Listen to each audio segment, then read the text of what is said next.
Hello friends welcome. ഇന്ന് നമ്മൾ നോക്കാൻ പോകുന്നത് 2016 പുറത്തിറങ്ങിയ മാലൈ നേരത്ത് മയക്കം എന്ന തമിഴ് മൂവിനെ കുറിച്ചിട്ടാണ്. എന്തൊക്കെയാണെങ്കിലും ഭാര്യയുടെ സമ്മതമില്ലാതെ അവളുടെ ശരീരത്തൊന്നും തൊടാൻ പോലും പാടില്ല എന്നുള്ള ഒരു സ്ട്രോങ് മെസ്സേജ് തരുന്ന ഒരു മൂവിയാണിത്. ഈ മൂവിന്റെ കഥ പൂർണ്ണമായിട്ട് മനസ്സിലാക്കണം എന്നുണ്ടെങ്കിൽ ഈ വീഡിയോ സ്കിപ്പാകാതെ കാണാൻ ശ്രമിക്കുക. സോ നമുക്ക് അധികം സമയം കളയാതെ നേരെ നമ്മുടെ മൂവിയിലേക്ക് പോവാം.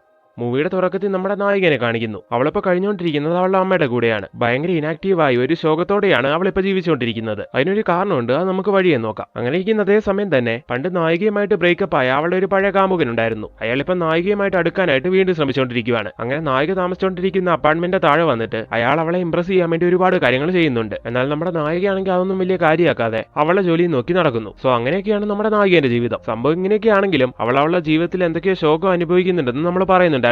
അതെന്താണെന്ന് ഇപ്പൊ പറയാൻ തുടങ്ങുന്നു. അവളുടെ ജീവിതത്തിൽ ഒരു പേഴ്സണെ വല്ലാതെ മിസ് ചെയ്യുന്നു. റൂമിൽ പോയി ഉറങ്ങാൻ കിടക്കുന്ന സമയത്ത് നമ്മുടെ നായികയ്ക്കാണെങ്കിൽ അയാളുടെ കാര്യം ആലോചിച്ചിട്ട് ഉറക്കം വരുന്നില്ല. അങ്ങനെ ഇപ്പൊ നമ്മുടെ നായിക അവിടെ ഇരിക്കുന്ന ഒരു ആൽബം തുറന്ന് നോക്കുവാണ്. എന്റെ ആൽബത്തിലുണ്ടായിരുന്ന ഒരു വ്യക്തിന്റെ ഫോട്ടോയിലേക്ക് ഇങ്ങനെ നോക്കിയിരിക്കുന്നു. ഇയാളുടെ പേര് മനോജ് എന്നാണ്. ഇയാൾ നമ്മുടെ നായികന്റെ ഭർത്താവാണ്. ഇയാളാണ് നമ്മുടെ മൂവിലെ നായകൻ. ഭർത്താവുമായി നമ്മുടെ നായിക ഇപ്പൊ പിണങ്ങി ജീവിക്കുവാണ്. സോ ഇപ്പൊ മനസ്സിലായില്ലേ, അതാണ് നമ്മുടെ നായികന്റെ ശോകത്തിന് കാരണം. അങ്ങനെ കുറെ നേരം ആ ഫോട്ടോയിലെല്ലാം നോക്കിയിരുന്നിട്ട് അതെല്ലാം അടച്ചു വെക്കുവാണ് നായിക. അതിനുശേഷം ഇപ്പൊ ഉറങ്ങാൻ കിടക്കുന്നു. അവളുടെ മൈൻഡ് ഭയങ്കര ഡിസ്റ്റർബ്ഡ് ആയതുകൊണ്ട് തന്നെ അങ്ങനെ പെട്ടെന്നൊന്നും അവൾക്ക് ഉറക്കം വരില്ല. അതുകൊണ്ട് അവൾ എന്താ ചെയ്യുന്നത് നോക്കിയിട്ടുണ്ടെങ്കിൽ അവിടെ ഇരിക്കുന്ന ഒരു റെക്കോർഡർ എടുക്കുവാണ്. അതിലൊരു കൂർക്കം വലിന്റെ സൗണ്ട് അവളെ റെക്കോർഡ് ചെയ്ത് വെച്ചിട്ടുണ്ടായിരുന്നു. അങ്ങനെ ഇപ്പൊ അത് പ്ലേ ചെയ്യുവാണ്. അങ്ങനെ അവൾ പെട്ടെന്ന് ഉറങ്ങുന്നു. അങ്ങനെ ആ സീനോടെ കട്ടായിട്ട് ഇപ്പൊ ഒരു ഫ്ലാഷ് ബാക്കിലേക്ക് പോകുന്നു. നമ്മുടെ നായകനായ മനോജിനെ പറ്റിയാണ് ഇപ്പൊ പറയുന്നത്. മനോജിന് 26 വയസ്സുണ്ടായിരുന്നു. ഈ പ്രായത്തിനിടയ്ക്ക് ഒരിക്കൽ പോലും അവനൊരു പ്രണയം ഉണ്ടായിട്ടില്ല. അങ്ങനെ ഇപ്പൊ ഇത്രയും പ്രായമായതുകൊണ്ട് അവൻ വിചാരിക്കുവാണ് ഇനിയെങ്കിലും തനിക്കൊരു കൂട്ട് വേണമെന്ന്. അങ്ങനെ അവൻ വീട്ടുകാരോട് എനിക്കൊരു കല്യാണം കഴിക്കണം, നിങ്ങളെല്ലാരും കൂടി കൂടിയിട്ട് ഒരു പെണ്ണിനെ കണ്ടെത്താനൊക്കെ അവരോട് പറയുവാണ്. ആ സമയത്ത് നമ്മുടെ നായികയാണെങ്കിൽ ഒരു വ്യക്തിനെ ആത്മാർത്ഥമായിട്ട് പ്രണയിച്ചുകൊണ്ടിരിക്കുകയായിരുന്നു. എന്നാൽ ആ വ്യക്തിന്റെ ഉദ്ദേശം മുഴുവൻ ഈ റിലേഷൻ മുതലെടുക്കുക എന്നുള്ളതായിരുന്നു. സെക്സ് എന്നുള്ള ഒരു കാര്യത്തിന് വേണ്ടി മാത്രമായിരുന്നു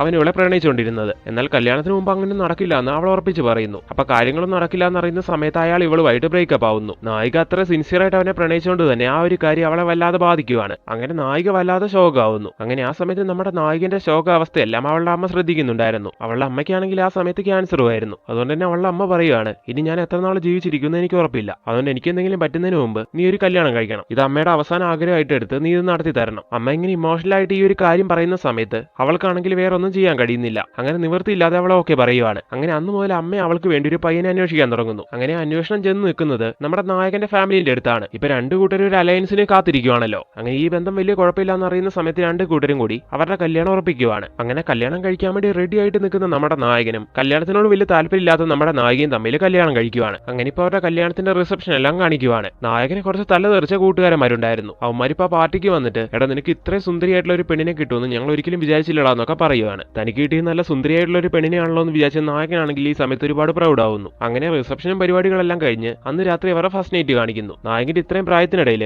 അവന്റെ ജീവിതത്തിലേക്ക് ഒരു പെണ്ണ് വന്നിട്ടില്ലല്ലോ. ഇപ്പൊ ആദ്യമായിട്ടാണ് ഒരു പെണ്ണിന്റെ കൂടെ ഇങ്ങനെ. അതിന്റെ ഒരു ടെൻഷനും പേടിയെല്ലാം നമ്മുടെ നായകന്റെ മുഖത്തുണ്ട്. എന്നാലും നായകൻ അതെല്ലാം മാറ്റി വെച്ച് ഒന്ന് മെന്റലി പ്രിപ്പയർഡ് ആവുന്നു. എന്നിട്ട് റൂമിൽ പോയി വെയിറ്റ് ചെയ്യുവാണ്. ഈ സമയം ഡ്രസ് എല്ലാം ചേഞ്ച് ചെയ്ത് നമ്മുടെ നായിക അവിടേക്ക് വന്നിട്ട് നീ ഇവിടെയാണോ അതോ പുറത്താണോ കിടക്കുന്നതെന്ന് ചോദിക്കുന്നു. ഇതെന്ത് ചോദ്യം, ഞാനിവിടെ ബെഡിൽ നിന്ന് നായകൻ പറയുന്നു. ശരി എന്നാ നീ ഇവിടെ കിടന്നു, ഞാൻ പുറത്ത് കിടന്നോളാന്ന് പറഞ്ഞിട്ട് അവൾ ഈ സമയത്ത് ഹാളിൽ പോയി കിടക്കുവാണ്. ഇത് കാണുന്ന സമയത്ത് നായകനൊന്നും മനസ്സിലാവുന്നില്ല. ഇതെന്താ ഇവൾ ഇങ്ങനെയൊക്കെ പെരുമാറുന്നേ, പ്രശ്നം എന്താണെന്ന് ചോദിക്കാമെന്ന് വിചാരിച്ചുകൊണ്ട് ഈ സമയത്ത് നായകനാണെങ്കിൽ നേരെ അവളുടെ അടുത്തേക്ക് വരുന്നു. ഇന്ന് നീ ഇവിടെ കിടക്കുന്നെങ്കിൽ ഞാനും നിന്റെ അടുത്ത് തന്നെ കിടക്കാമെന്നും പറഞ്ഞുകൊണ്ട് നായകൻ ഇപ്പൊ അവളുടെ അടുത്തേക്ക് കിടക്കാനൊക്കെ വരുന്നു. അപ്പോഴേക്കും നായിക ചാടി എഴുന്നേറ്റ് അവനെ തള്ളി വിടുവാണ്. നമ്മുടെ കല്യാണം കഴിഞ്ഞതൊക്കെ ശരി തന്നെ എന്നും വിചാരിച്ചുകൊണ്ട് എന്റെ ശരീരത്തെ അങ്ങനെ തൊടാൻ വന്ന എന്റെ തനി സ്വഭാവം നീ അറിയൂന്നൊക്കെ പറഞ്ഞ് നായിക ഒന്ന് പേടിപ്പിക്കുകയാണ് അവനെ. ഇത് കേട്ട് നായകൻ ഒന്ന് ശോകമാവുന്നു. അപ്പൊ ഇവളെന്നെ ഇഷ്ടപ്പെടാതെയാണോ കല്യാണം കഴിച്ചേ, ഇങ്ങനെയൊക്കെ വിചാരിച്ച് ഒരുപാട് ശോകമായി നമ്മുടെ നായകൻ റൂമിലേക്ക് വന്ന് കിടക്കുവാണ്. പെട്ടെന്ന് തന്നെ അവൻ ഉറങ്ങുകയും ചെയ്യുന്നു. നായകനൊരു കുഴപ്പമുണ്ട്, ഉറങ്ങി അപ്പം മുതൽ കൂർക്കം വലിക്കാൻ തുടങ്ങും. അങ്ങനെ ഇപ്പൊ ഉറങ്ങി നമ്മുടെ നായകനാണെങ്കിൽ നല്ല ഒച്ചത്തിൽ കൂർക്കം വലിക്കാൻ തുടങ്ങുവാണ്. ഹാളിൽ കിടക്കുന്ന നമ്മുടെ നായികയ്ക്കാണെങ്കിൽ ഇത് കേട്ടിട്ട് ഉറക്കം വരുന്നില്ല. അങ്ങനെ ചെവിയൊക്കെ പൊത്തിപ്പിടിച്ച് അവൾ ഉറങ്ങാൻ ശ്രമിക്കുന്നുണ്ടെങ്കിൽ അവളെ കൊണ്ട് കഴിയുന്നില്ല. ഇതുകൊണ്ടൊക്കെ തന്നെ അവനോട് ഭയങ്കര ദേഷ്യം തോന്നുവാണ് അവൾക്ക്. അങ്ങനെ ഇരിക്കുന്ന അതേ സമയം തന്നെ ഇവർക്കൊരു പ്രൈവസി ആയിക്കോട്ടെ എന്ന് വിചാരിച്ചുകൊണ്ട് നായകന്റെ അച്ഛൻ അവർക്ക് താമസിക്കാൻ വേണ്ടി പുതിയൊരു ഫ്ലാറ്റ് വാങ്ങിക്കൊടുക്കുവാണ്. അങ്ങനെ ഇപ്പൊ നായകനെയും കൂട്ടിക്കൊണ്ട് നായകൻ അവിടേക്ക് താമസമാക്കുന്നു. ഈ സമയത്ത് നായിക അവനുമായിട്ട് ഒരു ഡിസ്റ്റൻസ് കീപ്പ് ചെയ്യുന്നു. കല്യാണം കഴിച്ചുകൊണ്ട് വന്ന പെണ്ണിങ്ങനെ പെരുമാറുന്ന സമയത്ത് നമ്മുടെ നായകനാണെങ്കിൽ ഒരുപാട് വിഷമാവുന്നുണ്ട്. എങ്ങനെ ഇവളുമായിട്ടൊന്ന് ജെല്ലാവുക നായകൻ ഇങ്ങനെ ആലോചിക്കുന്നു. അങ്ങനെയൊക്കെ ഒരു ദിവസം നമ്മുടെ നായകന്റെ കൂർക്കം വരിയുണ്ടല്ലോ, അവൾ അതെല്ലാം ഒരു ടേപ്പ് റെക്കോർഡല്ലേ റെക്കോർഡ് ചെയ്യുവാണ്. എന്നിട്ട് അടുത്ത ദിവസം അവൻ അത് കേൾപ്പിച്ചു കൊടുക്കുന്നു. എന്നിട്ട് അവനോട് പറയാണ് നീ ഇങ്ങനെയൊക്കെ കൂർക്കം വലിക്കുന്നുണ്ട്, എനിക്ക് ഉറക്കം ഒന്നും വരുന്നില്ല എന്ന്. ഇത് കേൾക്കുന്ന നായകൻ എന്തോ പോലെയാവുന്നു. ഇപ്പൊ പ്രസന്റിൽ നമ്മുടെ നായിക ഉറക്കം വരാൻ വേണ്ടി പ്ലേ ചെയ്തുകൊണ്ടിരുന്ന ആ കൂർക്കം വലിയുണ്ടല്ലോ, അത് നമ്മുടെ നായകന്റെ ആയിരുന്നു എന്നുള്ള കാര്യം ഇപ്പോഴാണ് നമുക്ക് മനസ്സിലാവുന്നത്. അവന്റെ കൂർക്കം വലി കൊണ്ട് നായികയ്ക്ക് ഉറങ്ങാൻ ബുദ്ധിമുട്ടാണെന്ന് അവൾ പറഞ്ഞുകൊണ്ട് തന്നെ അന്ന് രാത്രി നമ്മുടെ നായകൻ അവൾ ഉറങ്ങിക്കോട്ടെ എന്ന് വിചാരിച്ചുകൊണ്ട് ഉറങ്ങാതെ അങ്ങോട്ടും ഇങ്ങോട്ടും തിരിഞ്ഞും പറഞ്ഞും കിടന്ന് നേരം വെളുപ്പിക്കുകയാണ്. കാരണം ഉറങ്ങിയാലേ കൂർക്കം വലിക്കുള്ളൂ, ഉറങ്ങിയില്ലെങ്കിൽ കുഴപ്പമില്ലല്ലോ. അങ്ങനെ കുറച്ച് ദിവസങ്ങൾ കഴിഞ്ഞു പോവുകയാണ്. അങ്ങനെയൊക്കെ ഒരു ദിവസം നമ്മുടെ നായകന്റെ ഓഫീസ് കാണിക്കുവാണ്. ഭാര്യയുമായിട്ട് എങ്ങനെയെങ്കിലും സെറ്റ് ആവാനായിട്ട് എന്തെങ്കിലും വഴിയുണ്ടോന്ന് അറിയാൻ വേണ്ടി നമ്മുടെ നായകൻ ഇപ്പൊ അവന്റെ തല തെറിച്ച ഫ്രണ്ട്സിന്റെ അടുത്ത് ചെല്ലുന്നു. എന്നിട്ട് അവരോട് നൈസായിട്ട് ഈ കാര്യം പറയുവാണ്. എടാ, ഏത് ഭാര്യനെ മെരുക്കാൻ ഒരു വഴിയുണ്ട്. ഇത് കേട്ട നായകൻ ഒരുപാട് ആകാംക്ഷയോടെ അതെന്താണെന്ന് ചോദിക്കുന്നു. നീ ഒരു കാര്യം ചെയ്യുന്നു, വീട്ടിലേക്ക് ചെന്നിട്ട് നിന്റെ ഭാര്യനെയും കൂട്ടിക്കൊണ്ട് ഒരു ഡിന്നറിന് പോക്കോ. അങ്ങനെയാണെങ്കിൽ നിന്റെ ഭാര്യ നീ ആഗ്രഹിച്ച പോലെ സെറ്റ് ആവും. നീ സമയത്ത് അവന്മാര് പറഞ്ഞു കൊടുക്കുന്നു. അങ്ങനെ അവന്മാര് പറഞ്ഞില്ല. അന്ന് വീട്ടിലേക്ക് എത്തിയ നമ്മുടെ നായകൻ അവളോട് നമുക്ക് പുറത്തു പോയി ഡിന്നർ കഴിക്കാന്ന് പറയുവാണ്. നായിക ആദ്യം അത് റിജക്ട് ചെയ്യുന്നുണ്ടെങ്കിലും നായകൻ ഒരുപാട് റിക്വസ്റ്റ് ചെയ്യുന്ന സമയത്ത് അവൾ ഓക്കെ പറയുവാണ്. അങ്ങനെ ഇപ്പൊ ഒരു ഡിന്നർ കഴിക്കാനായിട്ട് പോകുന്നത് ഒരു ഇറ്റാലിയൻ ഹോട്ടലിലേക്കായിരുന്നു. അങ്ങനെ ഇപ്പൊ നമ്മുടെ നായിക അവിടുത്തെ വെയിറ്ററോട് കുറെ ഇറ്റാലിയൻ ഫുഡ് എല്ലാം ഓർഡർ ചെയ്യുന്നു. എന്നാൽ പാവം നമ്മുടെ നായകനാണെങ്കിൽ അതിനെപ്പറ്റി ഒന്നും വലിയ നോളജ് ഇല്ല. അതുകൊണ്ട് വെയിറ്റർ സാറിന് എന്താ വേണ്ടേന്ന് ചോദിക്കുന്ന സമയത്ത് എനിക്ക് ചോറ് സാമ്പാറും മതി എന്ന് നായകൻ പറയുന്നു. ഇത് കേട്ട നായിക ഇതേപോലെ ഒരു പൊട്ടനെയാണല്ലോ താൻ കല്യാണം കഴിച്ചെന്നൊക്കെ ആലോചിക്കുന്നു. ഇതേ സമയം തന്നെ നമ്മുടെ നായകന്റെ അടുത്തേക്ക് ഒരു വ്യക്തി വരുവാണ്. ഇയാൾ പണ്ട് നമ്മുടെ നായികയുമായിട്ട് കുറച്ച് നാൾ റിലേഷൻ ഉണ്ടായിരുന്നു. പ്രസന്റ്ലി നമ്മുടെ നായകനെ ഇംപ്രസ് ചെയ്യാൻ വേണ്ടി നടക്കുന്ന വ്യക്തിയല്ല, ഇത് മറ്റൊരു കാമുകനാണ്. അങ്ങനെ ഇപ്പൊ അവനെ കാണുന്ന നമ്മുടെ നായിക അവനെ ഹഗ് ചെയ്യുന്നു. എന്നിട്ട് കുറച്ച് അവർ രണ്ടുപേരോട് സംസാരിക്കുകയാണ്. അങ്ങനെ അവനോട് നമ്മുടെ നായിക ഭയങ്കര ക്ലോസ് ആയിട്ട് പെരുമാറുന്നെല്ലാം കാണുന്ന സമയത്ത് നായകനാകെ പൊളിയുന്നു. കാരണം അവളുടെ കഴുത്തിൽ താലി കിട്ടിയ നായകനോട് ഇതുവരെ അവൾ ഇങ്ങനെ ഒന്നും ചെയ്തിട്ടില്ല. അങ്ങനെ കുറച്ചേരം സംസാരിച്ചിട്ട് അയാൾ അവിടെ നിന്ന് പോയി കഴിഞ്ഞിട്ട് നമ്മുടെ നായികനോട് നായകൻ ചോദിക്കുവാണ്, ആരെ ഇപ്പൊ ഇവിടെ വന്നത്, നീ എന്തിനാ അവനെ കെട്ടിപ്പിടിച്ചത്. ഇത് കേട്ട നായിക അവന്റെ പഴയ കാമുകനായിരുന്നു എന്ന് പറയുന്നു. ഇത് കേട്ട് നായകൻ ഒരുപാട് ഷോക്ക് ആവുകയാണ്. എന്ത് കാമുകനോ, ഇപ്പൊ നിന്റെ കല്യാണം കഴിഞ്ഞു എന്ന് അറിഞ്ഞിട്ടും നിന്റെ ഭർത്താവിന്റെ മുമ്പിൽ വെച്ച് അവൻ നിന്നോട് ഇങ്ങനെ പെരുമാറിയെങ്കിൽ അപ്പൊ നിങ്ങൾ പണ്ട് പ്രണയിച്ചുകൊണ്ടിരുന്ന സമയത്ത് അവൻ നിന്നെ എന്തൊക്കെ ചെയ്തിട്ടുണ്ടാവും എന്നൊക്കെ നായകൻ ഇങ്ങനെ ഒരു അർത്ഥം വെച്ച് ചോദിക്കുവാണ്. ഇത് കേട്ട നമ്മുടെ നായികയ്ക്ക് ആകെ ദേഷ്യം വരുന്നു. അങ്ങനെ നീ വിചാരിക്കുന്ന പോലെ മോശപ്പെട്ട ഒരു പെണ്ണല്ല ഞാനെന്നും പറഞ്ഞുകൊണ്ട് ഈ സമയത്ത് അവൾ പിണങ്ങി പുറത്തേക്ക് ഇറങ്ങി വരുവാണ്. അപ്പൊ അവളുടെ പുറകെ നായകൻ ഇറങ്ങി വരുന്നു. അങ്ങനെ പുറകെ വന്ന് നായകൻ അവളുമായിട്ട് വീണ്ടും വഴക്കുണ്ടാക്കുവാണ്. ദേഷ്യം കൊണ്ട് നമ്മുടെ നായകൻ ഇടയ്ക്കാണെങ്കിൽ അവൾ അടിക്കാനും വരുന്നുണ്ട്. അപ്പോഴേക്കും നമ്മുടെ നായികയാണെങ്കിൽ ആകെ വല്ലാതാവുകയാണ്. ഇപ്പൊ ഹോട്ടലിൽ വെച്ച് കണ്ട അവളുടെ പഴയ കാമുകനുണ്ടല്ലോ, അവനെ പെട്ടെന്ന് തന്നെ നമ്മുടെ നായിക കോൾ ചെയ്യുന്നു. എന്നിട്ട് ഇങ്ങനെ ഈ കാര്യങ്ങളെല്ലാം പറയുവാണ്. ഞാൻ എന്താ വരുന്നു എന്ന് പറഞ്ഞിട്ട് ഈ സമയത്ത് ആ വ്യക്തി പെട്ടെന്ന് കാറും എടുത്ത് വന്ന് ഇപ്പൊ അവളെ അവിടെ നിന്ന് കയറ്റിക്കൊണ്ട് പോകുന്നു. ഇത് കാണുന്ന അവളുടെ ഭർത്താവായ നമ്മുടെ നായകന് സഹിക്കില്ലല്ലോ. നായകൻ ഈ സമയത്ത് വണ്ടി നിർത്തലാന്ന് പറഞ്ഞുകൊണ്ട് അവന്റെ കാറിന് പുറകെ ഓടുന്നുണ്ടെങ്കിലും അവരെ പിടിക്കാൻ പറ്റുന്നില്ല. അടുത്ത സീനിൽ നമ്മുടെ നായികനെ അവളുടെ പഴയ കാമുകനെ കാണിക്കുന്നു. എന്തായാലും ഇന്ന് നീ വീട്ടിലേക്ക് പോകണ്ട, ഇന്ന് നീ എന്റെ വീട്ടിൽ കഴിഞ്ഞോളാൻ ഈ സമയത്ത് അയാൾ പറയാണ്. അങ്ങനെ ഇപ്പൊ നായിക അയാളുടെ കൂടെ വീട്ടിലേക്ക് പോകുന്നു. ഇതേ സമയം നമ്മുടെ നായകനെ കാണിക്കുവാണ്. ഇപ്പൊ നായകന്റെ ചിന്ത മുഴുവൻ എന്താന്ന് നോക്കിയിട്ടുണ്ടെങ്കിൽ ഇപ്പൊ നായിക പോയിട്ടുള്ളത് അവളുടെ പഴയ കാമുകന്റെ കൂടെയാണല്ലോ. അങ്ങനെ ഒരുമിച്ച് പോയ അവര് റൊമാൻസ് ചെയ്യുവോ, അവര് തമ്മിൽ എന്തെങ്കിലും ബന്ധം ഉണ്ടാവുമോ എന്നൊക്കെയാണ്. അങ്ങനെ മനസ്സിനൊരു സമാധാനം കിട്ടാത്തതുകൊണ്ട് അവര് പോയ പുറകെ നമ്മുടെ നായകന് പോവുകയാണ്. അങ്ങനെ ഇപ്പൊ അയാളെ വീട് കണ്ടെത്തുന്നു. അങ്ങനെ ഇപ്പൊ വീട്ടിലേക്ക് ഒരു കള്ളനെ പോലെ ഒരു കത്തിയും പിടിച്ചുകൊണ്ട് നായകൻ കയറി ചെല്ലുവാണ്. ഇൻ കേസ് ആ വീട്ടിൽ കയറുന്ന സമയത്ത് ഇവർ തമ്മിലുള്ള വേണ്ടാത്ത എന്തെങ്കിലും ബന്ധം കണ്ടെത്തുവാണെങ്കിൽ കൂടുതൽ അവരെ തീർക്കാൻ വേണ്ടിയാണ് നായകൻ ആ കത്തിയും പിടിച്ചുകൊണ്ട് പോകുന്നത്. അങ്ങനെ നായകൻ പോയി നോക്കുന്ന സമയത്ത് പാവം നമ്മുടെ നായിക ഒരു റൂമിൽ ഒറ്റയ്ക്ക് കിടക്കുമായിരുന്നു. നമ്മുടെ നായകൻ ചുമ്മാ നായകനെ തെറ്റിദ്ധരിച്ചതാണ്. അങ്ങനെ ഇപ്പൊ കത്തിയുമായിട്ട് വന്ന നായകനെ കണ്ട് നായിക പേടിക്കുന്നു. അങ്ങനെ അവളുടെ കാമുകനെ വിളിക്കുവാണ്. അങ്ങനെ ഇപ്പൊ അയാളും പെട്ടെന്ന് റൂമിലേക്ക് വരുന്നു. അങ്ങനെ ഇപ്പൊ നായകന്റെ അടുത്ത് കത്തിയിരിക്കുന്ന കണ്ടിട്ട് അയാൾ ചോദിക്കുവാണ്, നീ എന്താ ഇവിടെ കൊല്ലാൻ വന്നതാണോ. അപ്പൊ നായിക പറയാണ്, നമ്മൾ ഒരുമിച്ച് ഒരു ബെഡിലാണോ കിടക്കുന്നതെന്ന് അറിയാൻ വേണ്ടി വന്നതാണ് അയാൾ. ഇത് കേൾക്കുന്ന നായകൻ എന്തോ പോലെ തോന്നുന്നു. ശരിക്കും അവൻ തെറ്റിദ്ധരിച്ച പോലെ ഒന്നും അല്ലല്ലോ കാര്യങ്ങൾ. അങ്ങനെ തല കുനിച്ച് നായകൻ അവിടെ നിന്ന് ഇറങ്ങി പോരുവാണ്. ഈ സമയം നായകന്റെ പഴയ കാമുകൻ അവനെ വിളിച്ചുകൊണ്ട് പോയിട്ട് ഇരുന്ന് സംസാരിക്കുവാണ്. എടോ, താൻ ഇങ്ങനെ അവളെ സംശയിക്കരുത്, അവളൊരു പാവം കൂട്ടിയാണ്. തനിക്കൊരു കാര്യം അറിയാവോ, കല്യാണത്തിന് മുമ്പ് സെക്സിനോട് ഒരു താല്പര്യം ഇല്ലാന്ന് അവൾ പറഞ്ഞോണ്ടാണ് ഞങ്ങൾ തമ്മിൽ ബ്രേക്കപ്പ് ആയത് പോലും. എന്നെ പോലുള്ള കുറച്ച് റിലേഷനും കൂടി അവൾക്കുണ്ടായിരുന്നു. അവരോട് അവൾ ഇതേ നിലപാടിൽ തന്നെയായിരുന്നു. അതുകൊണ്ടാണ് അവരെയൊക്കെ അവൾക്ക് നഷ്ടമായത്. സോ അങ്ങനെയുള്ളൊരു നല്ല കുട്ടിയാണ് അവൾ. അതുകൊണ്ട് നിങ്ങൾ ഇനിയെങ്കിലും അവളെ ഇങ്ങനെ തെറ്റിദ്ധരിക്കരുത്. ഇത് കേട്ട നായകൻ അവളെ തെറ്റിദ്ധരിച്ച് ഒരുപാട് മോശമായി പോയെന്നൊക്കെ വിചാരിക്കുവാണ്. അങ്ങനെ ഇപ്പം നമ്മുടെ നായകൻ എന്നാ ശരി ഞാൻ വീട്ടിലേക്ക് പോവാണെന്നും പറഞ്ഞുകൊണ്ട് അവിടെ നിന്ന് ഇറങ്ങുന്നു. രാവിലെ ആകുമ്പോൾ അവളെ ഒന്ന് പറഞ്ഞ് മനസ്സിലാക്കി ഒന്ന് വീട്ടിലേക്ക് പറഞ്ഞയക്കണേ എന്ന് നായകൻ അവനോട് പറയുന്നുണ്ട്. ശരി ആയിക്കോട്ടെ എന്ന് അയാളും പറയുന്നു. അങ്ങനെ അടുത്ത ദിവസം രാവിലെ കാണിക്കുവാണ്. ഇപ്പൊ സമയം 10 മണിയൊക്കെ കഴിഞ്ഞിട്ടുണ്ട്. ഇതുവരെ നായിക വീട്ടിലേക്ക് വന്നിട്ടില്ല. അതുകൊണ്ട് വരാത്ത എന്താന്ന് ചോദിച്ചുകൊണ്ട് നമ്മുടെ നായകൻ പെട്ടെന്ന് തന്നെ അവളുടെ ഫോണിലേക്ക് കോൾ ചെയ്യുന്നു. അവളുടെ ജോലിയുടെ കുറച്ച് കാര്യങ്ങളുമായിട്ട് ബന്ധപ്പെട്ട് ഒന്ന് കോയമ്പത്തൂർ പോവാണ്, ഒരാഴ്ച കഴിഞ്ഞ് വരുള്ളൂ എന്ന് പറഞ്ഞിട്ട് ഈ സമയത്ത് അവൾ കോൾ കട്ട് ചെയ്യുന്നു. അങ്ങനെ അവിടെ നിന്ന് ഒരാഴ്ച കഴിഞ്ഞ് പോകുന്നതായിട്ട് കാണിക്കുന്നു. ഈ ഒരാഴ്ച അവളെ കാണാത്തോണ്ട് തന്നെ നമ്മുടെ നായകനാണെങ്കിൽ ഇപ്പോൾ അവളെ ഒരുപാട് മിസ് ചെയ്യുന്നുണ്ട്. അവർ ഈ പുതിയ ഫ്ലൈറ്റിലേക്ക് താമസം മാറിയതിനു ശേഷം അവർ കൊണ്ടുവന്ന പ്രോപ്പർട്ടീസും ലഗേജും കാര്യങ്ങളൊന്നും സെറ്റ് ചെയ്ത് വെച്ചിട്ടില്ലായിരുന്നു അവിടെ. നായിക വരുന്നതിന് മുമ്പ് അതൊക്കെ സെറ്റ് ചെയ്ത് വെച്ച് അവളെ ഒന്ന് ഇംപ്രസ് ചെയ്യാമെന്ന് നായകൻ വിചാരിക്കുവാണ്. അങ്ങനെ അതെല്ലാം ഭംഗിയായിട്ട് സെറ്റ് ചെയ്യുന്നു. അടുത്ത സീനിൽ നമ്മുടെ നായിക വീട്ടിലേക്ക് വരുന്നതായിട്ടും കാണിക്കുന്നു. വീട് മുഴുവൻ നായകൻ സെറ്റ് ചെയ്ത് വെച്ചിരിക്കുന്ന കണ്ടിട്ട് നായകനോട് ഇത്ര നാളുണ്ടായിരുന്ന ആ ദേഷ്യവും വെറുപ്പൊക്കെ ചെറുതായിട്ട് അവൾക്കൊന്ന് മാറുവാണ്. ഇത് നമ്മുടെ നായകൻ ഫീൽ ചെയ്യുന്നു. അതുകൊണ്ട് തന്നെ അന്ന് മുതൽ നമ്മുടെ നായകനാണെങ്കിൽ അവൾക്ക് വേണ്ടി ഒരു സ്പേസ് ക്രിയേറ്റ് ചെയ്ത് കൊടുക്കുവാണ്. അവൾക്ക് വേണ്ടി എല്ലാം വിട്ടുകൊടുക്കുന്നു. അവളെപ്പോഴും സന്തോഷമായിട്ടിരിക്കട്ടെ എന്നൊക്കെ നായകൻ ആഗ്രഹിക്കുവാണ്. അങ്ങനെ ദിവസങ്ങൾ കഴിഞ്ഞു പോവാണ്. അങ്ങനെ ഒരു കൊല്ലം കഴിഞ്ഞു പോകുന്നു. ഒരുമിച്ച് ജീവിക്കാൻ തുടങ്ങിയിട്ട് ഇത്ര നാളായെങ്കിലും ഇതുവരെ അവർ തമ്മിൽ ശരിക്കൊന്നും സംസാരിക്കാറായിട്ടില്ല. അതായത് അവർ തമ്മിലൊന്നും സെറ്റ് ആയിട്ടില്ല. അങ്ങനെ ഇരിക്കുന്ന ഒരു ദിവസം നമ്മുടെ നായിക ഒരുപാട് ഒരുങ്ങി സെറ്റായി ഒരു പാർട്ടിക്ക് ഇറങ്ങുവാണ്. അപ്പൊ നമ്മുടെ നായകൻ എന്തോ ഒരു ഡൗട്ട് അടിക്കുന്നു. അവൾ എവിടെയൊക്കെ പോകുന്നതെന്ന് എനിക്കറിയണം. അതുകൊണ്ട് അവളുടെ പുറകെ ഒന്ന് പോവാന്നൊക്കെ നായകൻ ഇങ്ങനെ ആലോചിക്കുവാണ്. അങ്ങനെ അവൾ പോയ പാർട്ടിയിലേക്ക് നായകൻ അവളുടെ പുറകെ പോവാണ്. അങ്ങനെ ഇപ്പൊ ആ പാർട്ടിക്ക് എത്തിയ നായകനെ കാണിക്കുന്നു. പണ്ട് നായകനെ തേച്ചിട്ട് പോയ ഒരു കാമുകൻ അവിടെ ഉണ്ടായിരുന്നു. അവൻ വിളിച്ചോണ്ടായിരുന്നു നായിക ഈ പാർട്ടിക്ക് വന്നിട്ടുണ്ടായിരുന്നത്. അങ്ങനെ ഇപ്പൊ അവൻ നായകനോട് പറയുവാണ്, അന്ന് ഞാൻ വേറൊരു പെണ്ണുമായിട്ട് സെറ്റ് ആയതുകൊണ്ടാണ് ഞാൻ നിന്നെ തേച്ചിട്ട് പോയത്. എന്നാൽ അവിടുന്ന് ഒരു കുറച്ച് നാൾ കഴിഞ്ഞാണ് ഞാൻ ചെയ്തതെല്ലാം തെറ്റായി പോയെന്ന് ഞാൻ മനസ്സിലാക്കിയത്. എനിക്ക് ഇനിയും നിന്നെ വേണം, നിന്റെ കൂടെ സന്തോഷമായിട്ട് ജീവിക്കാൻ ഞാൻ ആഗ്രഹിക്കുന്നു. അതുകൊണ്ടാണ് നിന്നെ കാണണമെന്നും പറഞ്ഞുകൊണ്ട് ഞാൻ ഇവിടേക്ക് വിളിച്ചതെന്നും പറഞ്ഞുകൊണ്ട് അയാൾ പെട്ടെന്ന് നായികനെ ഹഗ് ചെയ്യുവാണ്. ഈ കാര്യങ്ങളെല്ലാം അവളെ ഫോളോ ചെയ്ത് വന്ന് നമ്മുടെ നായകൻ കാണുന്നുണ്ടായിരുന്നു. അങ്ങനെ നായകന്റെ മനസ്സ് തകർന്നു പോകുന്നു. ഇനി അധികം നേരം ഇവിടെ ഒന്നും ശരിയാവില്ല. ഇനി ഇതുപോലെ എന്തെങ്കിലും കാഴ്ച കണ്ടാൽ നായകന് സഹിക്കാൻ കഴിയില്ല. അതുകൊണ്ട് തന്നെ നമ്മുടെ നായകൻ പെട്ടെന്ന് അവിടുന്ന് ഇറങ്ങുവാണ്. അങ്ങനെ നായകൻ അവിടുന്ന് പോയതിനു ശേഷം ഇപ്പൊ അവളെ ഹഗ് ചെയ്തുകൊണ്ടിരിക്കുന്ന അവളുടെ കാമുകനുണ്ടല്ലോ, അയാൾ ഇപ്പൊ അവളെ കിസ് ചെയ്യാൻ വേണ്ടി വരുന്നു. അപ്പോഴത്തേക്കും നമ്മുടെ നായിക ഒഴിഞ്ഞു മാറുവാണ്. എടാ, എനിക്ക് നിന്നോട് ഒരു കാര്യം പറയാനുണ്ട്. എന്റെ കല്യാണം കഴിഞ്ഞ് എനിക്കൊരു ഭർത്താവുണ്ട്. സോ അദ്ദേഹത്തിനെ ചീറ്റ് ചെയ്തുകൊണ്ട് എനിക്ക് നിന്റെ കൂടെ ജീവിക്കാൻ കഴിയില്ല. സോ അതൊന്ന് പറഞ്ഞിട്ട് പോകാൻ വേണ്ടിയാണ് ഞാൻ ഇവിടേക്ക് വന്നത്. ഇങ്ങനെയെല്ലാം സംസാരിച്ച് അവനെ പറഞ്ഞു മനസ്സിലാക്കി നമ്മുടെ നായിക തിരിച്ച് വീട്ടിലേക്ക് വരുന്നു. ഈ സമയം നായകൻ കണ്ട കാര്യങ്ങളെല്ലാം ആലോചിച്ച് ഒരുപാട് ഫീലായി വീട്ടിലിരിക്കുവായിരുന്നു. അവള് പെട്ടെന്ന് തന്നെ തിരികെ വന്നുകൊണ്ട് അവളുള്ള കാമുകനുമായിട്ടൊന്നും നടന്നിട്ടില്ല എന്നുള്ള കാര്യം നായകൻ മനസ്സിലാക്കുവാണ്. അതുകൊണ്ട് തന്നെ അതിനെപ്പറ്റി ഒന്നും നായകൻ ചോദിക്കുന്നുമില്ല. ആ ഒരു വിശ്വാസത്തിന്റെ പുറത്ത് അങ്ങനെ അങ്ങ് പോകാൻ തുടങ്ങുവാണ്. അതുപോലെ ഈ കാര്യങ്ങളെല്ലാം ആലോചിച്ച് ഒരുപാട് വിഷമം വരുന്ന സമയത്ത് നായകൻ ശോകമായിട്ട് ഒരു പാട്ട് പാടും. ഇതെല്ലാം കേൾക്കുന്ന സമയത്ത് നായിക ഒരുപാട് ഫീൽ ആവുകയാണ്. തന്റെ ഭർത്താവ് അറിയാതെ തന്റെ പഴയ കാമുകനെ താൻ കാണാൻ പോയതും അയാളുമായിട്ട് സംസാരിച്ചൊക്കെ തെറ്റ് തന്നെയാണ്. ഇതെല്ലാം ആലോചിച്ച് നായിക ഒരുപാട് പശ്ചാത്തപിക്കുന്നു. അങ്ങനെ വീണ്ടും ദിവസങ്ങൾ കഴിഞ്ഞു പോവുകയാണ്. ഇപ്പം നായകനോടുള്ള നായകന്റെ പെരുമാറ്റത്തിൽ കുറച്ച് മാറ്റമെല്ലാം വന്നിട്ടുണ്ട്. രാത്രി നായകൻ ഹാളിൽ വന്ന് കിടക്കുന്ന സമയത്ത്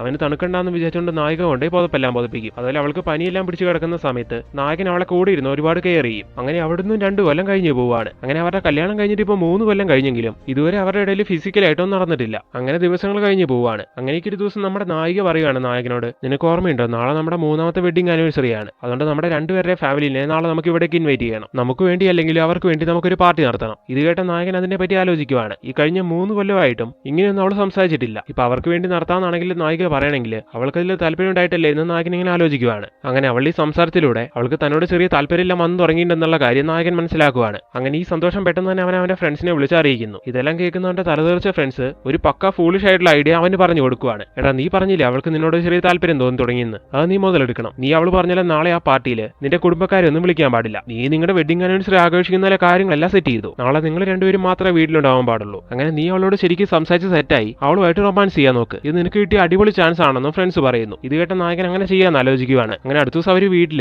അവരുടെ വെഡിങ് ആനിവേഴ്സറി എല്ലാം സെലിബ്രേറ്റ് ചെയ്യാൻ വേണ്ടി എല്ലാം സെറ്റ് ആക്കിയിരിക്കുവാണ്. വീട്ടുകാരും വരാത്ത പോലെ നായകൻ സെറ്റ് ചെയ്യുന്നുണ്ടായിരുന്നല്ലോ. അതുകൊണ്ട് തന്നെ ആരും അവിടേക്ക് വരുന്നില്ല. അതുകൊണ്ട് നായിക ഒരുപാട് ശോകമാവുന്നു. അങ്ങനെ ആ വിഷമത്തിന്റെ പുറത്ത് അവന്റെ കൂടെ ഇരുന്ന് അവൾ മദ്യപിക്കുവാണ്. അങ്ങനെ ആ വെള്ളം അടിച്ചതിന്റെ ഹാങ് ഓവറിൽ അവർ രണ്ടുപേരും മതി മറന്ന് ഡാൻസ് ചെയ്യുന്നു. ഈ സമയം നമ്മുടെ നായകനാണെങ്കിൽ ഫ്രണ്ട്സ് പറഞ്ഞ കാര്യങ്ങളെല്ലാം ഓർമ്മ വരുവാണ്. ഇത് തന്നെയാണ് അവളുമായിട്ട് റൊമാൻസ് ചെയ്യാനുള്ള ബെസ്റ്റ് ചാൻസ്. ഇങ്ങനെ മനസ്സിൽ ഉറപ്പിച്ച് നമ്മുടെ നായകൻ എന്താ ചെയ്യുന്നതെന്ന് നോക്കിയിട്ടുണ്ടെങ്കിൽ നേരെ റൂമിലേക്ക് ചെന്നിട്ട് സെക്സിന് വേണ്ടി അവളെ അപ്രോച്ച് ചെയ്യുന്നു. ഇത് മനസ്സിലാവുന്ന സമയത്ത് അവളെ താല്പര്യമില്ല എന്ന് പറയുന്നുണ്ടെങ്കിലും നായകൻ ആ ഹാങ് ഓവറിന്റെ പുറത്ത് അവളെ സമ്മതം ഇല്ലാതെ തന്നെ അവളെ ഫോഴ്സ് ചെയ്ത് സെക്സ് ചെയ്യുവാണ്. തടുക്കാൻ വേണ്ടി നായിക ഒരുപാട് ശ്രമിക്കുന്നുണ്ടെങ്കിലും അവൾക്ക് അതിന് കഴിയുന്നില്ല. തന്റെ ഭർത്താവാണെങ്കിലും ശരി, തന്റെ താല്പര്യമില്ലാതെ തന്റെ ശരീരത്തിൽ തൊടാൻ പാടില്ല എന്നുള്ളൊരു ചിന്താഗതിക്കാരിയാണ് അവള്. അങ്ങനെയുള്ള നായികന്റെ അടുത്ത് അവളുടെ അനുവാദം ഇല്ലാതെ ഇങ്ങനെ ഒരു കാര്യം നായകൻ ചെയ്തുകൊണ്ട് തന്നെ ഇത്തരം നാളുകൊണ്ട് അവനോട് അവൾക്ക് തോന്നി തുടങ്ങിയ ആ താല്പര്യം ഇല്ലാതാവുകയാണ്. ഈ ഒരു കാര്യം കൊണ്ട് ശരിക്കും പറഞ്ഞാൽ അവൾ വല്ലാതെ വെറുത്തു പോവാണ് അവനെ. അങ്ങനെ ഇപ്പൊ ഈ ഒരു സംഭവം നടന്നുകൊണ്ട് ഇനി ജീവിച്ചിരിക്കേണ്ടെന്ന് അവൾ തീരുമാനം എടുക്കുന്നു. അങ്ങനെ ടോയ്ലറ്റിൽ പോയിട്ട് അവൾ അവളുടെ കൈ മുറിച്ച് ആത്മഹത്യക്ക് ശ്രമിക്കുവാണ്. അങ്ങനെ ഫ്രണ്ട്സ് പറഞ്ഞ കാര്യങ്ങൾ കേട്ടിട്ട് വെള്ളത്തിന് പുറത്ത് അങ്ങനെയെല്ലാം ചെയ്ത് തെറ്റായി പോയി എന്നൊക്കെ നായകൻ ഇങ്ങനെ ആലോചിച്ചുകൊണ്ടിരിക്കുന്ന അതേ സമയം തന്നെയാണ് ഇവളെ സൂയിസൈഡിന് ശ്രമിച്ചു എന്നുള്ള കാര്യം നായകൻ അറിയുന്നത്. അങ്ങനെ പെട്ടെന്ന് തന്നെ അവളെ എടുത്തുകൊണ്ട് ആശുപത്രിയിലാക്കുന്നു. അങ്ങനെ ഈ ഒരു സംഭവം നായകന്റെ വീട്ടിൽ അറിഞ്ഞതിന് ശേഷം അവരാണെങ്കിൽ ഒരുപാട് പ്രശ്നം ഉണ്ടാക്കാൻ തുടങ്ങുവാണ്. ഇനി എന്തായാലും ഇയാളുടെ കൂടെ ഞാൻ ജീവിക്കില്ല എന്നും പറഞ്ഞ് നായികയാണെങ്കിൽ അവളെ വീട്ടിലേക്കും പോകുന്നു. ചെയ്തുപോയ തെറ്റുകളെല്ലാം നായകന് മനസ്സിലായിട്ടുണ്ടായിരുന്നു. അങ്ങനെ പറ്റിപ്പോയ തെറ്റുകളെല്ലാം ഏറ്റു പറഞ്ഞ് നായകൻ അവളോട് ക്ഷമ ചോദിക്കാൻ ശ്രമിക്കുന്നുണ്ടെങ്കിലും അവൾക്കാണെങ്കിൽ അത് പെട്ടെന്ന് മറക്കാൻ കഴിയുന്നില്ല. കാരണം നായകനെ കാണുമ്പോൾ തന്നെ അവൾക്ക് വല്ലാതെ പേടിയാവുകയാണ് അന്നത്തെ അവന്റെ പെരുമാറ്റമല്ല ഓർത്തിട്ട്. അങ്ങനെ നായിക ഒട്ടും അടുക്കാത്തതുകൊണ്ട് തന്നെ ഒരു ദിവസം അവളുടെ വീട്ടിലേക്ക് നായകനാണെങ്കിൽ അവന്റെ ഫാമിലിയെയും കൂട്ടിക്കൊണ്ട് വരുവാണ്. സംസാരിച്ച് കൺവിൻസ് ചെയ്ത് അവളെ കൂട്ടിക്കൊണ്ട് പോകാൻ വേണ്ടി. ഇത്രയൊക്കെ ചെയ്തു വെച്ചിട്ടും ഒരു എളുപ്പമില്ലാതെ അവൻ വീണ്ടും വന്ന സമയത്ത് നായികയ്ക്ക് ആകെ ദേഷ്യം വരുന്നു. അങ്ങനെ നായിക മറ്റൊന്നും ആലോചിക്കാതെ വീട്ടുകാരെ മുമ്പിൽ വെച്ച് തന്നെ അവന് നല്ല തല്ല് കൊടുക്കുവാണ്. അതോടുകൂടി വീട്ടുകാർക്ക് ഒരു കാര്യം മനസ്സിലാവുന്നു, ഇനി എന്തായാലും ഇവര് തമ്മിൽ ഒരുമിച്ച് ജീവിച്ചു പോവില്ല എന്ന്. അതുകൊണ്ട് തന്നെ വീട്ടുകാരെ ആലോചിച്ചൊരു തീരുമാനം എടുക്കുന്നു, എത്രയും വേഗം ഡിവോഴ്സിനുള്ള കാര്യങ്ങൾ ചെയ്യാന്ന്. അങ്ങനെ ഡിവോഴ്സിനുള്ള പേപ്പറിൽ നമ്മുടെ നായിക ആദ്യം തന്നെ സൈൻ ചെയ്ത് കൊടുക്കുന്നുണ്ടെങ്കിലും നായകനാണെങ്കിൽ സൈൻ ചെയ്യാൻ താല്പര്യമില്ല. എന്റെ തെറ്റുകൊണ്ടാണ് അങ്ങനെ എല്ലാം സംഭവിച്ചത്, അതിന് ഞാൻ തന്നെ അവളോട് മാപ്പ് പറഞ്ഞോളാം, ഞാൻ തന്നെ അവളെ കൺവിൻസ് ചെയ്തോളാം എന്നൊക്കെ നായകൻ പറയുന്നു. അങ്ങനെ അവളെ കൺവിൻസ് ചെയ്യാൻ വേണ്ടി നമ്മുടെ നായകൻ അവളെ പുറകെ നടക്കുവാണ്. എന്നാൽ നായിക അവനെ നന്നായിട്ട് അവോയ്ഡ് ചെയ്യുന്നു. അവനിങ്ങനെ പുറകെ നടക്കുന്ന സമയത്ത് നായികയ്ക്കാണെങ്കിൽ എന്തോ ശല്യം പോലെ തോന്നുവാണ്. അങ്ങനെ ഒരു ഘട്ടത്തിൽ പോലീസുകാർക്ക് കംപ്ലൈന്റ് കൊടുത്ത് അവനെ പോലീസുകാരെ കൊണ്ട് പിടിപ്പിക്കുകയാണ് നായിക. അങ്ങനെ പോലീസുകാരെ പിടിച്ച് ജയിലിലിടുന്ന നമ്മുടെ നായകനെ ഇറക്കാൻ വേണ്ടി വരുന്നത് അവന്റെ അച്ഛനാണ്. അവന്റെ ഈ അവസ്ഥ കണ്ടിട്ട് അദ്ദേഹത്തിന് ഒരുപാട് വിഷമം തോന്നുന്നു. അങ്ങനെ അച്ഛൻ സംസാരിച്ച് നായകനെ പറഞ്ഞു മനസ്സിലാക്കുവാണ്. അങ്ങനെ അച്ഛൻ ഇത്രയൊക്കെ സംസാരിച്ചുകൊണ്ട് തന്നെ ഒരു വഴിക്ക് നായകൻ ആ ഡിവോഴ്സിന് ഓക്കെ ആവുകയാണ്. അടുത്ത സീനിൽ ആ ഡിവോഴ്സ് പേപ്പറിൽ ഒപ്പിടാൻ വേണ്ടി കോടതിയിൽ വന്നിരിക്കുന്ന നായകനെയും കാണിക്കുന്നു. അങ്ങനെ ഇപ്പോൾ അവിടെയുള്ള ജഡ്ജി ആ പേപ്പറെല്ലാം എടുത്തു കൊടുത്തിട്ട് ഇതിൽ സൈൻ ചെയ്യാൻ പറയുന്നു. നായിക പെട്ടെന്ന് തന്നെ സൈൻ ചെയ്ത് കൊടുക്കുന്നു. ഈ സമയം നായകൻ അവിടെ പൊട്ടിക്കരയുവാണ്. എന്റെ ഭാഗത്ത് നിന്ന് ഒരുപാട് തെറ്റുകൾ സംഭവിച്ചു പോയി, എനിക്കറിയാം ഞാൻ ചെയ്തു പോയത് വലിയൊരു തെറ്റ് തന്നെയാണ്, നീ അതിന് എന്നോട് ക്ഷമിക്കണം, ഇനി ഒരിക്കലും എന്റെ ഭാഗത്ത് നിന്ന് അങ്ങനെ തെറ്റുണ്ടാവില്ല, നീ എന്റെ കൂടെ ആ വീട്ടിലേക്ക് തിരികെ വരണം, നീ എന്നോട് മിണ്ടിയില്ലെങ്കിലും കുഴപ്പമില്ല, നിന്നെ ഒട്ടും ശല്യപ്പെടുത്താതെ ആ വീടിന്റെ ഒരു മൂലയ്ക്ക് ഞാൻ കഴിഞ്ഞോളാം, നീ എന്റെ കൺമുമ്പിൽ ഉണ്ടായാൽ മാത്രം മതി എന്നൊക്കെ നായകൻ ഇങ്ങനെ ഒരുപാട് പറയുവാണ്. ഇതെല്ലാം കേൾക്കുന്ന നായികയ്ക്ക് ആകെ ദേഷ്യം വരുന്നു. ഞാൻ പറഞ്ഞില്ലേ ഇനി എനിക്ക് എന്തായാലും നിന്റെ കൂടെ ജീവിക്കാൻ പറ്റില്ല, നീ ഇപ്പം മര്യാദയ്ക്ക് ഇതിൽ സൈൻ ചെയ്തില്ലെങ്കിൽ പിന്നെ ഞാൻ ജീവിച്ചിരിക്കില്ല, ഞാൻ സൂയിസൈഡ് ചെയ്യുമെന്നൊക്കെ അവൾ ഉറപ്പിച്ച് പറയുന്നു. ഇത് കേൾക്കുന്ന നായകൻ പെട്ടെന്ന് ഒന്ന് ബ്ലാങ്ക് ആവുകയാണ്. അവൾ പറഞ്ഞ പോലെ തന്നെ ചെയ്യുന്നുള്ള കാര്യം നായകൻ അറിയായിരുന്നു. അതുകൊണ്ട് തന്നെ നമ്മുടെ നായകൻ പിന്നീടൊന്നും പറയാതെ പെട്ടെന്ന് തന്നെ സൈൻ ചെയ്ത് കൊടുക്കുകയാണ്. അങ്ങനെ അന്നത്തോടെ അവരുടെ കുടുംബജീവിതത്തിൽ ഒരു തീരുമാനമാവുന്നു. അന്ന് രണ്ടുപേരും രണ്ടു വഴിക്ക് പോയതാണ്. ഇപ്പൊ അവിടുന്ന് ഒരു കൊല്ലം കഴിഞ്ഞിട്ടുണ്ട്. ഇപ്പൊ നമ്മുടെ നായിക അവളുടെ അമ്മയുടെ കൂടെ ജീവിച്ചുകൊണ്ടിരിക്കുന്നു. ആ സീക്വൻസ് ഒക്കെയാണ് പ്രസന്റ്ലി കാട്ടിയിട്ടുണ്ടായിരുന്നത്, അതായത് മൂവിയുടെ തുടക്കത്തിൽ കാട്ടിയിട്ടുണ്ടായിരുന്നത്. ശരിക്കും നായകനുമായിട്ട് ഡിവോഴ്സ് ആയി ഒരു കൊല്ലം അവനില്ലാതെ ജീവിച്ചു കഴിഞ്ഞപ്പോഴാണ് ശരിക്കും പറഞ്ഞാൽ നായികയ്ക്ക് അവൻ ഒരുപാട് മിസ് ചെയ്യാൻ തുടങ്ങുന്നത്. അവന്റെ സ്നേഹം ശരിക്കും പറഞ്ഞാൽ അവൾ ഇപ്പോഴാണ് മനസ്സിലാക്കുന്നത്. അവന്റെ ഓർമ്മകൾ അവളെ ഒരുപാട് അലട്ടുവാണ്. അവന്റെ കൂർക്കമ്പലി കേൾക്കാതെ ഉറങ്ങാൻ പോലും പറ്റില്ല എന്നുള്ള ഒരു അവസ്ഥയിലാണ് നമ്മുടെ നായിക. അതുകൊണ്ടാണ് റെക്കോർഡ് ചെയ്ത് വെച്ച് അവന്റെ കൂർക്കമ്പലി എല്ലാം കേട്ട് നായിക ഉറങ്ങുന്നത്. അങ്ങനെ കഴിഞ്ഞ ഒരു കൊല്ലമായിട്ട് ഒരു വിവരമില്ലാതെ അവരങ്ങനെ ജീവിച്ചുകൊണ്ടിരിക്കുകയായിരുന്നു. അങ്ങനെ ഇരിക്കുന്ന സമയത്ത് യാദൃശ്ചികമായിട്ട് ഇപ്പൊ അവർ വീണ്ടും കണ്ടുമുട്ടുവാണ്. ഒരു കൊല്ലത്തിന് ശേഷം വീണ്ടും കാണുന്നതുകൊണ്ട് തന്നെ നമ്മുടെ നായികന്റെ മനസ്സിൽ എന്തൊക്കെ ഫീലിംഗ്സ് ഉണ്ടാവാൻ തുടങ്ങുന്നു. ഈ ഒരു അവസ്ഥ ശരിക്കും പറഞ്ഞാൽ അവൾക്ക് കൺട്രോൾ ചെയ്യാൻ കഴിയുന്നില്ല.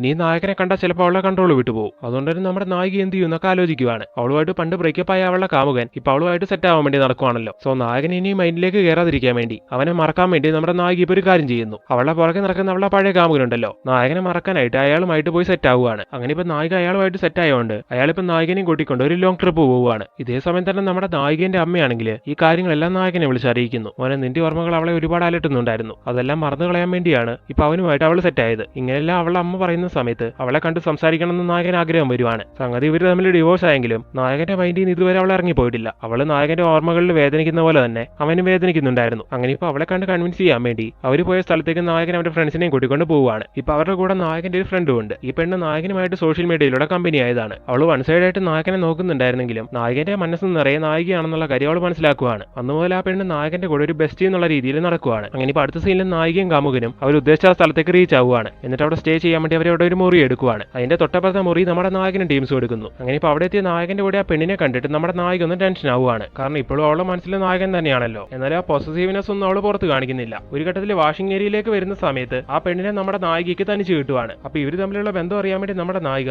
നിങ്ങൾ തമ്മിൽ എന്താ പ്രണയത്തിലാണോ എന്ന് ചോദിക്കുന്നു. അപ്പൊ ആ പെണ്ണ് പറയാണ്, അയ്യോ ഞങ്ങൾ തമ്മിൽ അങ്ങനത്തെ ബന്ധമൊന്നുമില്ല, ഞങ്ങൾ നല്ല ഫ്രണ്ട്സ് ആണ്, അത്രേ ഉള്ളൂ. പിന്നെ എനിക്ക് അവന്റെ മനസ്സ് നല്ലോണം അറിയാം. അവന്റെ ഉള്ളിൽ ഇപ്പോൾ നീയാണ്, നീ എന്ന് പറഞ്ഞ അവന് ജീവനാണ്. നിന്നെ പറഞ്ഞ ആ സ്ഥാനത്തേക്ക് മറ്റൊരു പെണ്ണിനെ കയറ്റാൻ അവന് കഴിയില്ല. അതുകൊണ്ട് തന്നെ ഇത്രയധികം സ്നേഹിക്കുന്ന ഒരാളെ വിട്ട് കളയുന്നത് തെറ്റാണെന്നും പറഞ്ഞിട്ട് ഈ സമയത്ത് അവൾ അവിടെ നിന്ന് പോവുകയും ചെയ്യുന്നു. ആ പെണ്ണ് ഇങ്ങനെയെല്ലാം പറയുന്ന സമയത്ത് നായകനോടുള്ള അവളുടെ ഇഷ്ടം വീണ്ടും കൂടുവാണ്. അടുത്ത സീനിലെ റൂമിലുള്ള നായകനെ കാണിക്കുന്നു. ഇപ്പൊ അവളുടെ അടുത്തേക്ക് അവളുടെ കാമുകൻ വന്നിട്ട് നമുക്ക് സെക്സ് ചെയ്യാന്നൊക്കെ ചോദിക്കുവാണ്. അതിനോട് എനിക്ക് താല്പര്യമില്ല, പറ്റില്ല എന്ന് അവൾ പറയുന്നു. ഇത് കേൾക്കുന്ന അയാൾ അവളോട് ഒരുപാട് ചൂടാവുകയാണ്. പിന്നെ എന്തിനു വേണ്ടിയാണ് ഞാൻ നിന്നെ പൊക്കി പിടിച്ച് ഇങ്ങോട്ട് കൊണ്ടുവന്നേ? പണ്ട് പ്രണയിച്ചുകൊണ്ടിരുന്ന സമയത്ത് ഈ കാര്യം പറഞ്ഞപ്പോൾ അന്ന് നീ പറഞ്ഞത് ഇതേ ഡയലോഗ് തന്നെയാണ്. ഇപ്പൊ കല്യാണം എല്ലാം കഴിഞ്ഞ് ഡിവോഴ്സ് ആയി നിൽക്കുവാണല്ലോ എന്ന് വിചാരിച്ചുകൊണ്ട് ഞാൻ നീയുമായിട്ട് എടുത്തത് ഇതേ ഒരു കാര്യത്തിന് വേണ്ടി മാത്രമാണ്. അപ്പോഴും നീ ഇതേ എക്സ്ക്യൂസ് പറയുന്നു. ഇതിൽ നിനക്ക് താല്പര്യമില്ലെങ്കിൽ നീ ഒരു നിമിഷം പോലും ഇവിടെ നിൽക്കണ്ട, ഇറങ്ങി പൊക്കോളം പറഞ്ഞിട്ട് ഈ സമയത്ത് അയാളാണെങ്കിൽ അവളെ അവിടെ നിന്ന് പുറത്താക്കുകയും ചെയ്യുവാണ്. അങ്ങനെ ഇപ്പൊ നമ്മുടെ നായിക ഒരുപാട് വിഷമിക്കുന്നു. സംഭവം ഈ കാമുകനൂടെ അവൾ വന്നിട്ടുണ്ടായിരുന്നെങ്കിലും അവളുടെ മനസ്സിലെ ചിന്ത മുഴുവൻ നായകനെ പറ്റിയാണല്ലോ. തന്നെ ഇത്രത്തോളം സ്നേഹിക്കുന്ന അവനെ ഇനി വിട്ടുകളയാൻ പാടില്ല എന്ന് ഈ സമയത്ത് നായിക ഉറപ്പിക്കുവാണ്. അങ്ങനെ ഇപ്പൊ അവനില്ലാതെ ഇനി അവൾക്ക് ജീവിക്കാൻ കഴിയില്ല എന്നുള്ള കാര്യം അവനോട് പറയാമെന്നും വിചാരിച്ചുകൊണ്ട് ഇപ്പൊ അവരുള്ള സ്ഥലത്തേക്ക് വരുവാണ്. ഈ സമയം നമ്മുടെ നായകനും ടീംസും ക്യാമ്പ് ഫയർ എല്ലാം നടത്തിക്കൊണ്ടിരിക്കുകയായിരുന്നു. അങ്ങനെ ഇപ്പൊ അവരുടെ അടുത്തേക്ക് നമ്മുടെ നായിക വരുന്നു. ഇതേ സമയം തന്നെ അവിടേക്ക് മഴ പെയ്യുവാണ്. അപ്പൊ അവിടെയുള്ള ആൾക്കാരെല്ലാം പെട്ടെന്ന് അകത്തേക്ക് കയറി ഓടുന്നു. എന്നാൽ നമ്മുടെ നായകനും നായിക അവിടെ നിന്ന് പോകുന്നില്ല. ആ മഴയെ നനഞ്ഞ് അവിടെ തന്നെ ഇരിക്കുന്നു. ഇപ്പൊ നായിക ഒന്നും സംസാരിക്കുന്നില്ല. അപ്പൊ നായകൻ സംസാരിക്കാൻ തുടങ്ങുവാണ്. നിന്നോട് ഞാൻ ചെയ്തു പോയത് എത്ര വലിയ തെറ്റാന്നുള്ള കാര്യം എനിക്ക് നന്നായിട്ട് അറിയാം. ഇനിയെങ്കിലും നീ എന്നോട് പൊറുക്കണം. അത് പറ്റിയില്ലെങ്കിൽ നീ എന്നെ അങ്ങ് കൊന്നു കളയണം. കാരണം നീ എന്നെ ഇങ്ങനെ അവോയ്ഡ് ചെയ്യുന്നത് എനിക്ക് സഹിക്കാൻ കഴിയില്ല എന്ന് നായകൻ പറയുന്നു. ഇത് കേട്ട നായികയും കരഞ്ഞുകൊണ്ട് സംസാരിക്കാൻ തുടങ്ങുന്നു. എനിക്ക് നിന്നെ മനസ്സിലാക്കാൻ കഴിയുന്നുണ്ട്, പക്ഷെ എന്ത് ചെയ്യാനാ, നിന്നെ കാണുമ്പോൾ തന്നെ അന്ന് നീ എന്നോട് പെരുമാറിയ കാര്യങ്ങളെല്ലാം എന്റെ മൈൻഡിലേക്ക് വരും. അതെന്നെ ഒരുപാട് ടോർച്ചർ ചെയ്യും. അതുകൊണ്ടാണ് ഞാൻ നിന്നെ അവോയ്ഡ് ചെയ്യുന്നതെന്നൊക്കെ അവൾ പറയുന്നു. ഇതെല്ലാം കേൾക്കുന്ന നായകൻ വിചാരിക്കുവാണ് താൻ ഇത്രയൊക്കെ പറഞ്ഞിട്ടും ഇവളുടെ മനസ്സ് മാറാൻ പോകുന്നില്ല എന്ന്. അങ്ങനെ അവൾ ബാക്കി പറയാൻ പോകുന്ന കാര്യങ്ങളൊന്നും കേൾക്കാൻ കൂട്ടാക്കാതെ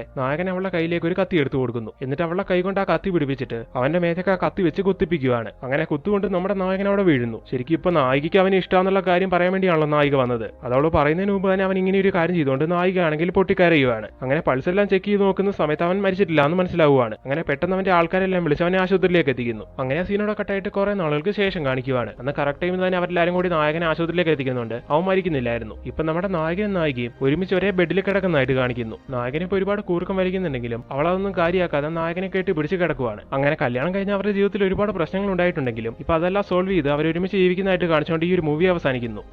സോ ഫ്രണ്ട്സ്, ഈ മൂവി എങ്ങനെ ഉണ്ടായിരുന്നു? ഈ മൂവിനെ കുറിച്ചുള്ള നിങ്ങളുടെ അഭിപ്രായം തീർച്ചയായിട്ടും നിങ്ങൾ ഈ കമന്റ് ബോക്സിൽ ഇടുക. ഇനി ഇതുപോലുള്ള പുതിയ വീഡിയോസ് ആയിട്ട് ഞങ്ങൾ വരുന്നതായിരിക്കും. അപ്പോൾ ഈ വീഡിയോ വൈൻഡ് അപ്പ് ചെയ്യുന്നു. So thank you so much for watching this video.